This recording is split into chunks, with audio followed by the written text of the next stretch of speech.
Okay, so I am at Bethel Cemetery next to the Bethel Church that my two times great-grandparents were married at in Reno, Illinois, which Reno really isn't a town. It's more like just a long road.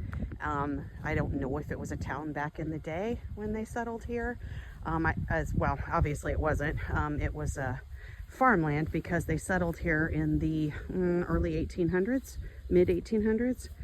But I'm not exactly sure where their land is. I'm still searching for it. I haven't had any luck, but I did find two smiths that are buried over here, and I don't know, last fall, and I don't know if there's any more because this is such an old cemetery. If you notice, all of these headstones could use some D2 or wet and forget, which is what I used on these out here. And if you'll notice, these out here, these are Smiths. Again, don't know if they're related or not. Thomas Smith and Olive Smith. However, I did put some wet and forget on almost a year ago and came out last spring, and I couldn't believe the difference in the in all of the mold that had cleared off of it now, and even more so now. I came in, I think it was back in April, and they've gotten even more of them have been cleaned off now. So it looks like whoever's been taking care of the cemetery took my flowers there and very nicely put them in a bunch and stuck them in the ground better. So this is Olive. It's hard to see, but it says Olive, wife of T.C. Smith, died July 1st, 1817, age 59. 2 months and 20 days. Again, not sure if they're related. I'm still trying to figure that out. This is Thomas C. Smith, her husband.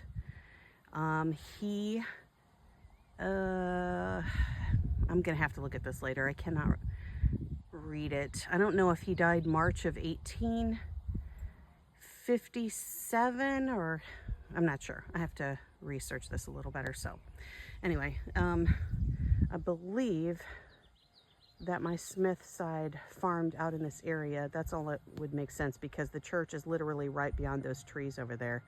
And that's the church I went to April 19th, Easter of this year, to go to the service. It was very surreal. It's a 200-year-old church, and they don't have any indoor plumbing still, which I find pretty cool, actually. They still have the outhouse is used, but they don't have service there every Sunday. The secretary told me because they have to share pastors between here and I believe maybe a couple of churches in Greenville, which is just a few miles south of here. That said, if you notice all these headstones here, I have a gut feeling that some of these are Smiths. And that potentially my second and third great-grandfathers are buried out here, but I don't have any proof yet. I don't know if I'm going to find any proof with the last name Smith. Well, yeah, you guessed it. So, all right, one more last view around. And there are several farms out here, but I don't know that I'm ever going to be able to confirm who owned them.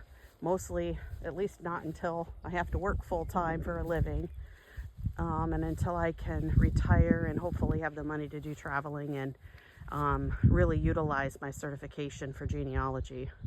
So I am going to sign off for now. I am going to head to Oak Grove Cemetery, which is in Hillsboro, which is where my great-grandfather and great-grandmother on my Smith side are buried, and one of their sons, George, and some on my Italian side, the Wreck family, and over in St. Agnes, which is right next to Oak Grove. So, headed out, signing off, headed to Hillsboro. Talk to you later.